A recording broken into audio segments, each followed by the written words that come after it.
বউকে দেখলে আমরা কি বলবো? পারবা ইনশাআল্লাহ? এই যে পারবা? তাহলে কিন্তু ছোট বাচ্চা, ও যদি পারে সিরাজগঞ্জে ব্র্যান্ড তার প্রমাণ হয়ে যাবে যুবক ভাড়া, ঠিক কিনা বলো? আসো। আরে বেটা দৌড় দিয়ে তোর বিয়ে হবে না দৌড় না দিয়ে? মাশাআল্লাহ মাশাআল্লাহ। আসো বাবু, তুমি এই পাশে আসো, এই পাশে আসো। এই যে হ্যান্ড মাইকটা কোথায়? হ্যান্ড মাইকটা দাও, সালাম দাও সবাইকে একটা। আসসালামু আলাইকুম ওয়া রাহমাতুল্লাহি ওয়া বারাকাতুহু। আরে ভাই, আপনারা ওকে অ্যাপ্রিসিয়েট করবেন। ও যখনই উত্তর দিয়ে দিবে, এক নাম্বার নিয়ম, আপনারা সবাই মিলে বাঘের মতো বাঘের কণ্ঠে বলবেন, বলেন সবাই মারহাবা। আরেকবার বলেন সবাই মারহাবা। এই পিচ্চিকে আমরা ওয়েলকাম জানাই। আল্লাহ ওকে উত্তর দেওয়ার তৌফিক দান করুক, পড়েন সবাই আমিন। ওকে আমি খুব সহজভাবে প্রশ্ন করবো, আশা রাখবো সে পারবে। বলো তো, আমার নবীর গায়ের চামড়ার রং কেমন ছিল? পারবে? সাদা সুন্দর না লাবণ্যময় সুন্দর? বলো সবাই। লাবণ্যময় সুন্দর। এবার বলো, আমার নবী কি দেখতে লম্বা ছিলেন, গুঠু ছিলেন, না মাঝারি গঠনের ছিলেন? মাঝারি গঠন। আল্লাহ বলেন সবাই মারহাবা।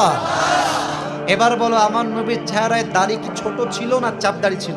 চাপদারি। আপনারা বলেন ও পারবে। ওর গায়ের শক্তি বলছে সিরাজগঞ্জের যুবকরা, বাচ্চারা, এটা বাঘের বাচ্চা এরা। এবার তুমি একটু বুঝে শুনে উত্তর দাও। নবীর চুলের যে কাটিংটা ছিল, কাটিং এর নাম কি ছিল? আরে বলেন সবাই মারহাবা।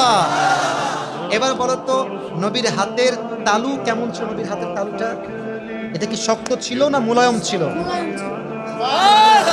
ওকে অপশন দিলে যে রাইট অপশন সেটাই সে চুজ করছে, বলেন সবাই মারহাবা। এক নাম্বার সে পাস, এক নাম্বার সাবজেক্ট শেষ। দুই নাম্বার বলো তো, আমার নবীর সম্মান আল্লাহ বোঝাবার জন্য যখন মালাকুল মত নবীর কাছে আসলেন, নবীর রূহ কি এসেই কবজ করলেন, নবীর কাছে পারমিশন চাইলেন? পারমিশন চাই। বলেন সবাই মারহাবা। আচ্ছা বলো তো, নবীর আদর্শের ক্ষেত্রে নবী বাবা হিসেবে যখন ফাতেমাকে বিয়ে দিবেন, ফাতেমার কাছে এসে, এটা ওর জন্য বোঝা একটু কষ্টকর, তাই বোঝাবার স্বার্থে সহজ করছি। বাবা হিসেবে ফাতেমার কাছে এসে নবীজি কি বললেন বিয়ের ব্যাপারে? হ্যাঁ থামেন থামেন থামেন, বলবেন। এসেই বললেন বিয়ে দিয়ে দিব, না তুমি রাজি আছো কিনা মা তাই বলো, কি বলেছেন? তুমি রাজি আছো? এর চাইতে সহজ আর হতে পারে না, ঠিক কিনা বলে?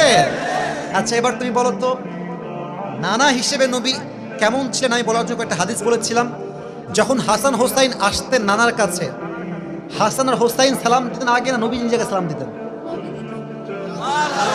আচ্ছা এবার বলো, নবীর কাঁধে যখন হাসান আর হোসাইন উঠে বসলেন, নবীজি কি ধাক্কা দিয়ে ফেলাই দিলেন না কি করলেন?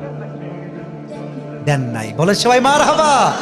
তাহলে বাচ্চারা মসজিদে আসলে আমরা কি তাড়াই দিব না আদর করব? কি করব?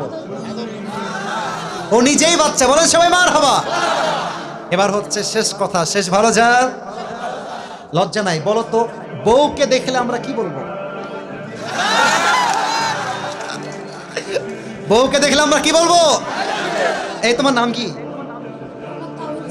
তাওহীদ ইসলাম। ইসলামের একত্ববাদ যে প্রমাণ করে, সে প্রমাণ করেছে আগামী ইসলামের জন্য এই কাজ করবে, ঠিক কিনা বলে? তোমার বাড়ি কি এখানে? এখান থেকে এখানে? মাশাআল্লাহ, আল্লাহকে কবুল করুক, পড়েন সবাই আমিন। এই টুপিটা ওর মাথায় পারফেক্টলি হবে না, তবে বয়স তো এখানেই শেষ নয়।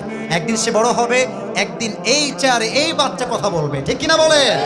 আল্লাহ তাওহীদ ইসলামকে, আরে ভাই সিরাজগঞ্জের মানুষ যে আগেই বলেছিলাম সাহসী, ও কথা যখন বলেছে ওর মাঝে আমি সামান্য কোনো ভয় দেখতে পারি নাই, ঠিক কিনা বলে?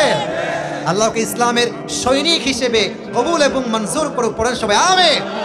আমি টুপি যখন পরাবো, একজন বাঘের বাচ্চা যুবক দাঁড়িয়ে টুপি পরানোর সময় তাকবীর দিবেন, রেডি থাকেন। দেন তাকবীর দেন, কে আছেন?